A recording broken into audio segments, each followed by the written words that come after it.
오늘 하나님의 말씀 요한복음 10장 11절에서 15절입니다. 자, 우리 한 절씩 교독하겠습니다. 제가 먼저 봅니다. 나는 선한 목자라. 선한 목자는 양들을 위하여 목숨을 버리거니와.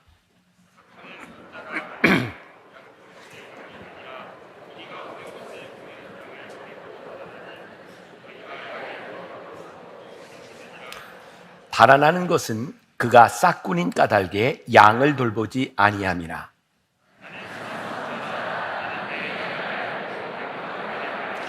함께 아버지께서 나를 아시고 내가 아버지를 아는 것 같이 나는 양을 위하여 목숨을 버리노라. 아멘.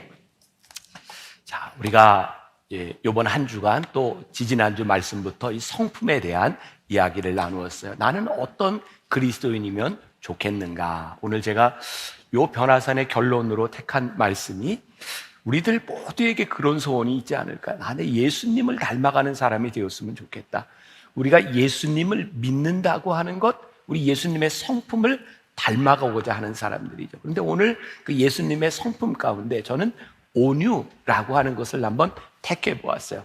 자, 지지난주 말씀부터 기억하세요. 제가 용기도 성품이다 이야기를 했고, 감사도 성품이다.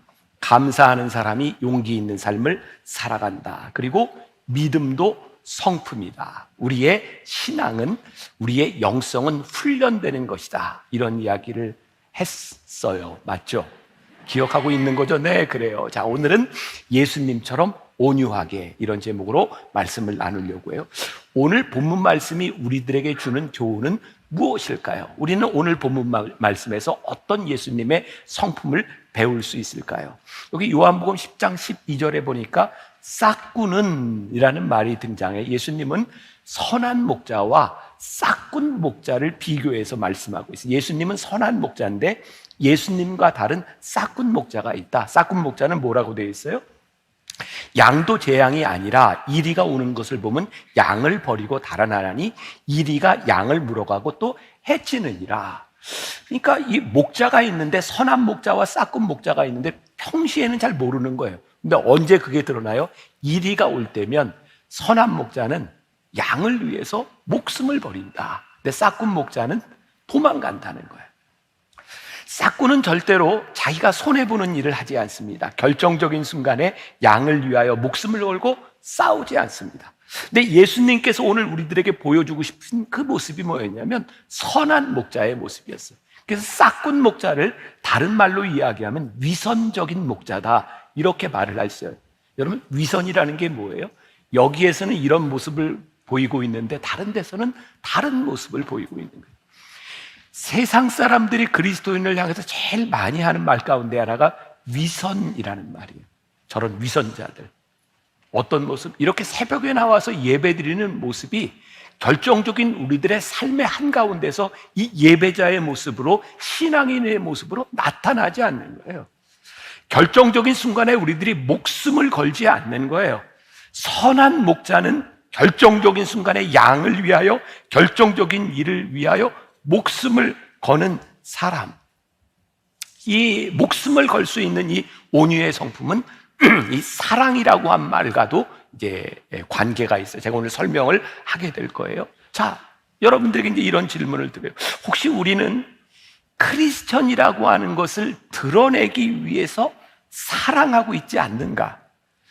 우리가 이 정도는 사랑을 보여줘야 그리스도인으로서 품위가 유지된다 라고 생각하는 정도의 사랑을 생각하는 사람들은 아닌가? 그러니까 우리들이 성품으로 자리 잡지 못하면 이 사랑과 온유라고 하는 것은 늘 우리들이 그냥 드러내 보여야 돼. 내가 이 정도는 해야 되는 거예요. 그것은 우리들의 성품이 아니고. 몇 년 전입니다. 저에게 부목사님 중에 하나가 그런 고백을 한 적이 있어요. 목사님, 처음에 교회 와서 이 변화선 새벽 기도를 할 때 교인들의 이름을 보면서, 교인들의 기도 제목을 보면서 아파하며 눈물을 흘리던 저에게 어느 날부터인가 그 눈물이 사라졌습니다. 제가 매너리즘에 빠진 것 같습니다. 어느 날 보니 우리들이 매너리즘에 빠져 있어서 싹꾼으로 변해버린 거예요. 제가 지난 주일날 이 변화산을 시작하기 전에 우리 목회자들하고 다 모여서 우리 동산지기들과 그런 얘기했어요. 혹시라도 20년 넘게 해왔던 이 변화산이 우리들에게 매너리즘이 되어서 우리들이 하나님 아버지의 마음을 잃어버리면 안 되니 이번 변화산에는 우리 목회자들부터 우리들에게 주셨던 처음 마음과 하나님의 마음을 회복하는 변화산이 되죠. 모르겠어요. 여러분들에게는 어떻게 느껴졌는지 모르지만 저는 이번 변화산의 가장 큰 승리는 우리 목회자와 동산지기들 모두가 함께 여러분들의 기도 제목을 붙들고 기도하는 변화산, 그 마음을 찾는 변화산이었다는 생각입니다. 오늘 이 선한 목자이신 예수님께서 우리들에게 어떤 도전을 주고 계신가? 예수님의 온유한 성품이라고 하는 것, 예수님의 사랑의 성품이라고 하는 것은 과연 어떤 것이었을까? 성경을 통해 보는 예수님의 이야기. 자, 이제 여러분들이 10월부터 이제 신약으로 성경 통독이 들어가요. 저도 요번에 마태마가 누가 요한복음을 보면서 많이 새로운 걸 깨달은 게 있어요. 예수님의 이야기, 예수님이 하셨던 일들을 쭉 보니까 예수님에게서 느껴지는 것이 뭐냐면 예수님의 마음이었어요. 예수님의 뜨거운 마음, 예수님의 눈물, 예수님이 사람들 하나하나를 보실 때 하나님의 마음으로 그들을 연민을 가지고 보셨던 예수님의 모습들. 예수님은 율법과 원칙에 얽매이는 부분이 아니라 예수님 보는 사람의 마음이 예수님께 들어왔던 거예요. 저는 진짜 그리스도인 하나님을 믿는 사람들은 어떤 사람인가? 우리들에게 정해진 원칙을 따라 살아가는 사람들이 아니라 하나님의 마음이 우리를 움직이는 사람이 될 때 우리들이 진짜 그리스도인가? 사마리아 수가성에서 우물을 깃는 여인을 바라보며 예수님의 마음이 안타까우셨던 것 같아요. 야, 저 뜨거운 햇빛에 사람들을 피해 물을 길러 나오는 저 여인의 마음은 어떤 마음이었을까? 무화과 나무 위에 올라가서 예수님을 바라보던 삭개오를 바라보시면서 저의 인생은 얼마나 고달팠을까? 그 인생을 바라보는 예수님의 마음이 있었고, 가늠하다 현장에서 붙잡힌 여인을 바라보며 사람들이 돌로 치려고 할 때 그 여인이 살아왔던 참 힘들었던 그의 인생이 보여서 그 여인을 정죄하지 않고 그 여인을 위해 따뜻한 마음, 말씀을 전해주셨던 예수님의 마음. 우리가 흔히 이야기하는 예수님의 온유한 마음, 예수님의 사랑의 마음, 이 정의를 저는 그런 생각이 들어요. 예수님을 통해 발견하는 예수님의 성품은 늘 양의 마음을 헤아리는 분이셨구나. 자, 그러니까 우리들이 온유한 성품을 가지지 못하는 이유 가운데 하나는 우리가 누군가의 마음을 헤아리려고 하는 것이 아니라 늘 우린 이런 생각, 누가 내 마음 좀 알아줬으면 좋겠어. 그래서 화가 나요. 왜 화가 나요? 제가 내 마음을 몰라. 그러니까 여러분들을 온유하지 못하게, 여러분들을 화나게 하고 여러분들을 분노하게 하는 많은 일들은 저 사람이 내 마음을 헤아려 주지 못하는 거예요. 근데 반대로 우리가 온유한 사람이 된다고 하는 것은 뭐예요? 우리가 누군가의 마음을 헤아릴 수 있는 거죠. 세상이 정해놓은 기준에 못 미치는 것 때문에 화가 나는 것이 아니라 그 사람들의 마음이 보여지는 거예요. 그러니까 예수님을 따라 살기로 작정했던 사도 바울에게 있어서 많은 고백들이 있지만 저는 그 중에 하나 제일 귀한 고백이 고린도전서 10장 23절의 말씀이라고 생각하거든요. 모든 것이 가하나 모든 것이 유익한 것은 아니에요. 사도 바울이요, 예수님을 믿은 다음에 그에게 찾아온 게 자유함이었어요. 그는 율법에 매였던 사람이거든요. 예수를 믿으니까 너무 자유한 거예요. 그런데 사도 바울이 그 자유함을 가지고 내가 모든 것을 할 수 있으나 모든 것이 가하나 모든 것이 유익한 것은 아니구나. 여기에서 유익은 어떤 유익이에요? 그에게 찾아올 유익이요? 아니에요. 그가 하나님의 마음을 가지고 복음을 전하고 그가 만나는 사람들에게 유익한가 유익하지 않은가를 생각하며 모든 것이 가하나 그는 모든 것을 하고 싶은 대로 살지 않았던 사람. 그게 예수님의 성품을 닮아갈 수 있었던 이유 중에 하나죠. 제가 목회를 하면서 가장 힘들고 어려운 것 중에 하나가 내가 가지고 있는 기준과 내가 가지고 있는 원칙들이에요. 참 힘들죠. 내가 가지고 있는 기준과 원칙에서 벗어나는 사람들을 보면 그거 쉬운 일이 아닙니다. 그런데 이 사도 바울의 말씀을 보니까 모든 것이 가하나 모든 것이 유익한 것은 아니구나. 그러니까 제 마음에 늘 어떤 기준이 있냐면 우리 교인들에게 좀 유익했으면 좋겠어. 언젠가도 제가 한번 그런 얘기 한 적이 있어요. 여러분, 우리가 뭐 술 먹고 담배 피고 뭐 노름하고 뭐 놀고, 사실 자기들 다 가지고 있는 취미가 종류가 다를 뿐이지 어떤 것만 하나를 가지고 이렇게 정죄하고 그걸 죄악시하는 건 굉장히 율법적인 일이죠. 하나님 앞에서 우리들이 보아야 되는 일. 근데 어쨌든 이 교회 안에서는 뭐 술과 담배에 관한 일들, 저에게도 제가 이제 심장 스텐트도 하고 심장이 안 좋다 보니까 저에게 이렇게 포도주를 선물해 주는 분들이 꽤 있었어요. 목사님이 포도주를 이렇게 정기적으로 조금씩 먹으면 심장에 참 좋습니다. 제가 자주 가는 중국집이 하나 있는데 거기 지배인을 제가 전도하려고 굉장히 친절하게 대했던 때가 있거든요. 근데 어느 날 우리 교인들하고 딱 갔더니 그 사람이 제가 너무 고마웠던 것 같아요. 묻지도 않는데 와인을 가져와서 이렇게 막 부어주는 거예요. 근데 사실 여러분들 뭐 와인을 먹는다고 죄 짓는 거 그거 아니거든요. 근데 제가 당황스러웠던 건 뭐냐면 그냥 교인들의 생각에 제가 그렇게 와인 마시는 목사인 게 그렇게 덕스럽지 않을 것 같다. 그래서 저는 안 마시는 거예요. 제가 언제도 그런 얘기했죠. 제가 한번 비행기 타고 가다가 너무너무 힘든데 비행기 탈 때 어떤 분이 목사님 비행기 안에서는 와인을 한 잔 마시고 푹 자고 나면 좋습니다. 그래서 제가 업그레이드한 좌석에서 제가 스튜어디스를 불렀잖아요. 와인 먹고 자려고. 그래서 딱 불렀더니 스튜어디스가 오자마자 저한테 목사님 부르셨어요? 그래서 네, 물 주세요. 그리고 이제 물 먹고 잤어요. 사실 그거 아무것도 아닐 수 있어요. 근데 모든 것이 가하나 모든 것이 유익한 것은 아니니까 조심하죠. 보통의 사람들이 아마 목회자들이 이런 마음을 가지고 있을 것 같아요.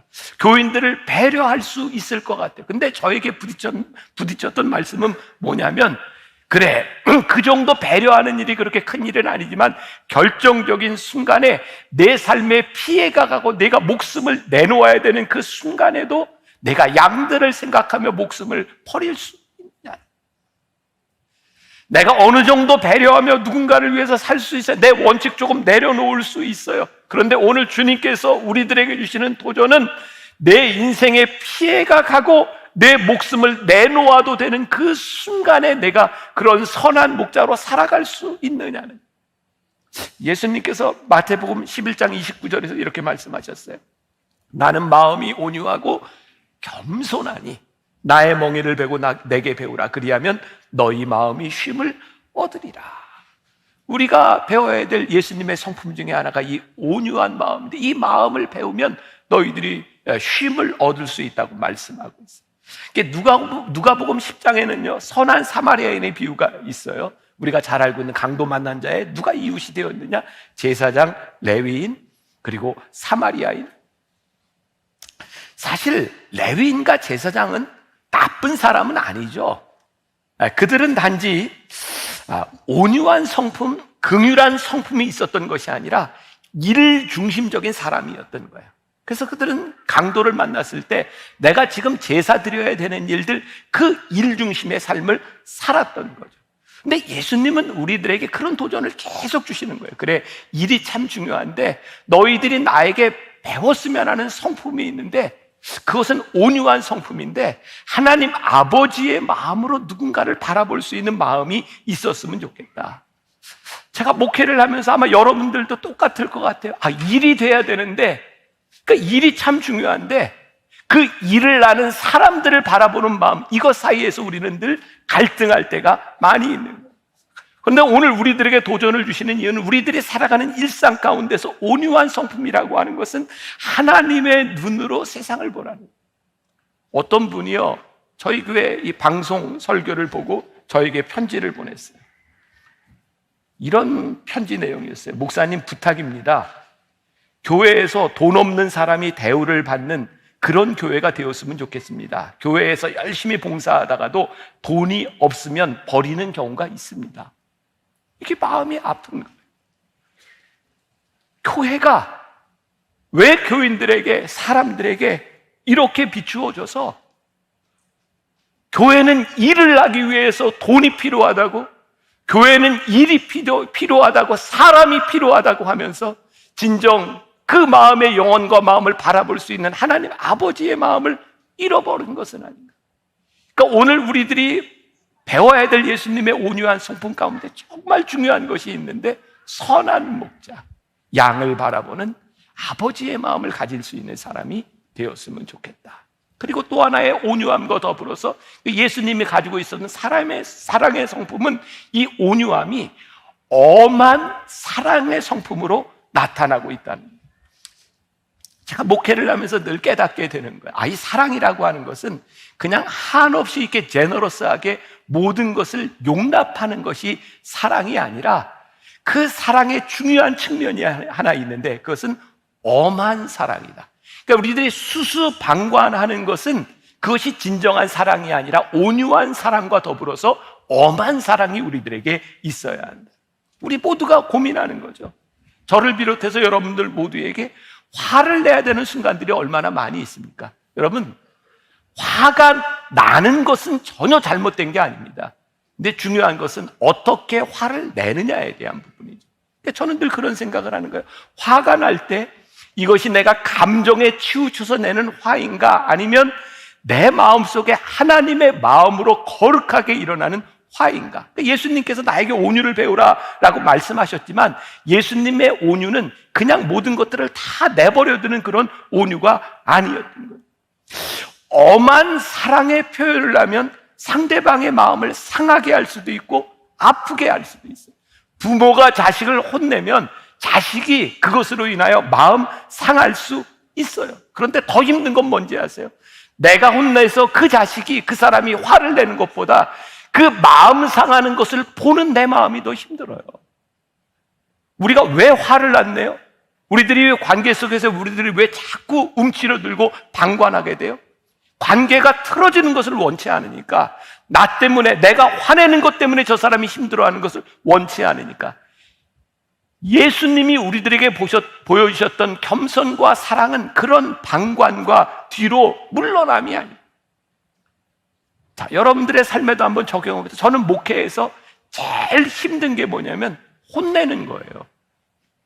저는 많이 혼내는 위치에 있잖아요. 부목사님도 있어요, 직원도 있어요, 자식도 있고. 근데 혼내는 게 참 힘들어요. 왜? 혼내면 그 사람이 마음 상하니까, 혼내면 관계가 깨어지니까. 그런데요, 싹군 목자는요, 그 마음 때문에 절대로 혼내지 않습니다. 선한 목자는 그것보다 더 중요한 그 영혼을 바라보는 마음이 있기 때문에 그 자식을 혼내기도 하는 거예요. 우리 부모들 중에 언제부터인가 정말 싹군처럼 변해가는 부모들이 있어요. 내 자식을 혼내지 않습니다. 내 자식이 마음 상하는 게 싫습니다. 그런데 중요한 것은 그 영혼이 망가지고 있는데, 우리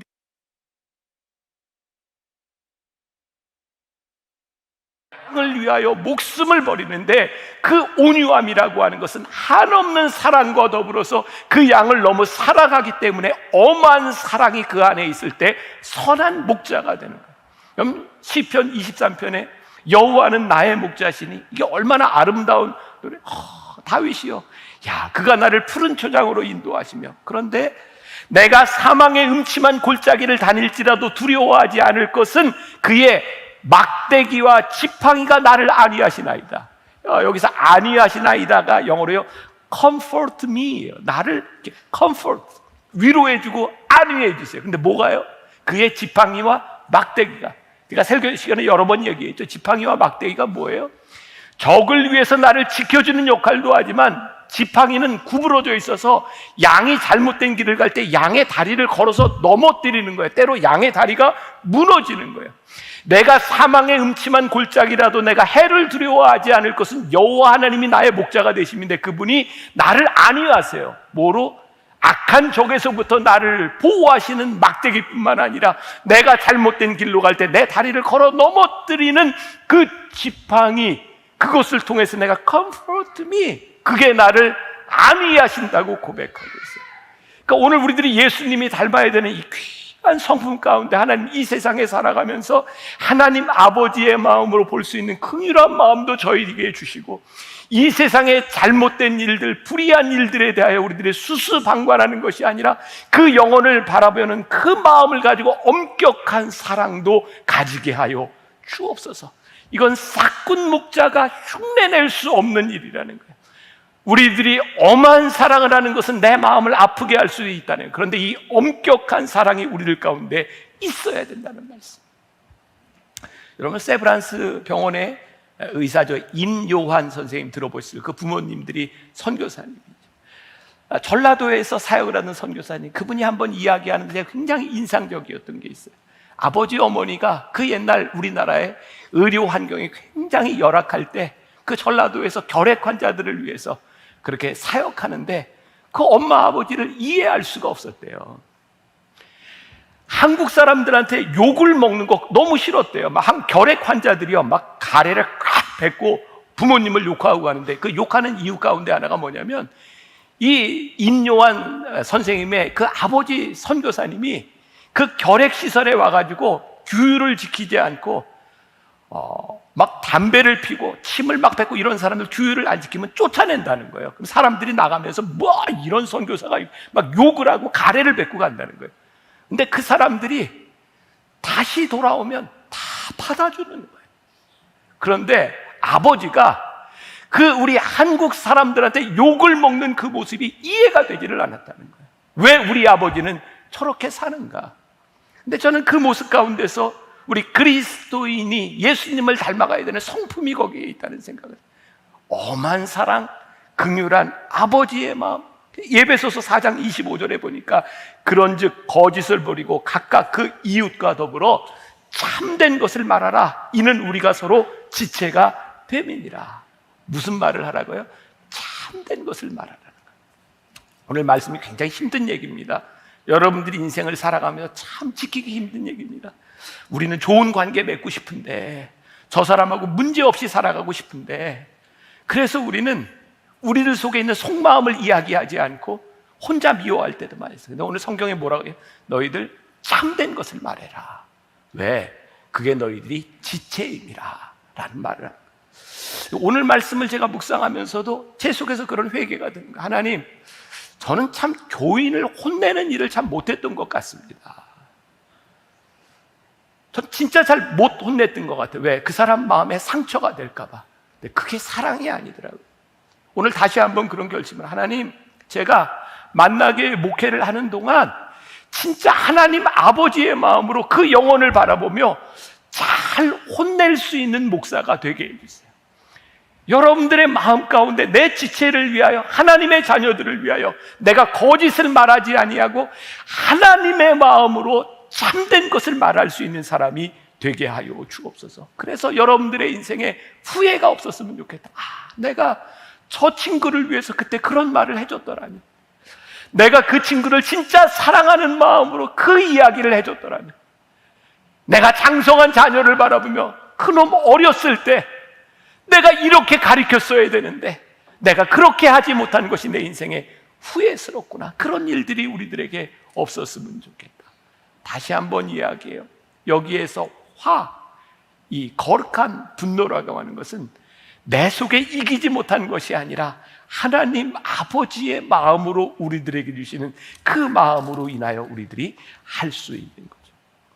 그래서 저는 이런 표현을 쓰고 싶어요. 여러분들의 삶이 예수님을 닮아가면 이렇게 전략적 분노와 전략적인 화. 왜? 예수님이요, 그 온유한 예수님께서 때로는 채찍을 만드셔서 성전에 물건 파는 자들을 혼내기도 하셨고, 그 온유한 예수님이 바리새인들을 향하여 이 회칠한 무덤과 같은 자들아 라고 말씀하기도 했어요. 온유함은 단순히 아무 문제가 없는 평화를 유지하는 것이 아니라 하나님 마음이 우리 가운데 있어서 참된 것을 말하는 마음, 그리고 그 영혼이 우리의 마음 가운데 들어와서 긍휼히 여길 수 있는 마음, 이 두 가지가 함께 있는 것이 예수님의 성품을 닮아가는 온유한 마음이라고 하는 것. 우리들에게 그런 소원이 있었으면 좋겠습니다. 이번 변화산 우리들이 마치며 제가 주님을 닮아가고 싶습니다. 하나님 아버지의 마음이 내 안에 있었으면 좋겠습니다. 오늘 여러분들이 누군가에게 무엇을 이야기할까 말까, 오늘 인생의 중요한 결정의 순간에서 하나님 아버지의 마음이 내 안에 있었으면 좋겠습니다.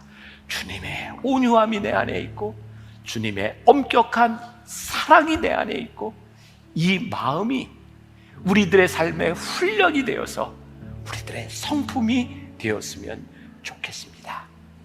온유한 사랑을 하십시오. 이거 아멘이 안 나오네. 큰일 났네. 온유한 사랑을 하십시오. 제가 이렇게 이해해도 될까요? 이게 때로 너무나 이 마음이 내가 새겨져서 저 목사님이 묻는 말에 아멘을 할 수 없을 정도로 마음에 새겨졌다, 이렇게 이해해도 될까요? 온유한 사랑을 하십시오. 하나님의 마음으로 누군가의 영혼을 바라볼 수 있는 마음들, 엄격한 사랑을 하십시오.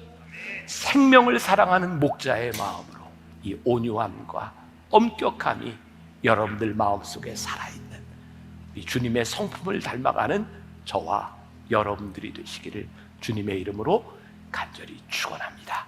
자, 오늘 말씀을 마무리하면서 아버지, 당신의 마음이 있는 곳에 나의 마음이 있기를 원해요. 이 찬양 부르면서 제가 마무리 기도를 할 때까지 여러분들이 간절한 여러분들의 마음의 기도가 있었으면 좋겠습니다. 우리가 한 주간 동안 여러 성품들에 대해서 우리들이 배웠어요. 주님, 저에게 그 성품이 있게 하여 주옵소서. 주님을 닮아가게 하여 주옵소서. 이런 그리스도인으로 살아가게 하여 주옵소서. 제가 여러분들 끊지 않을 테니까 제가 마무리 기도할 때까지 찬양할 분들은 찬양하고 깊이 기도할 분들은 기도하고, 이런 그리스도인 되기를 원합니다.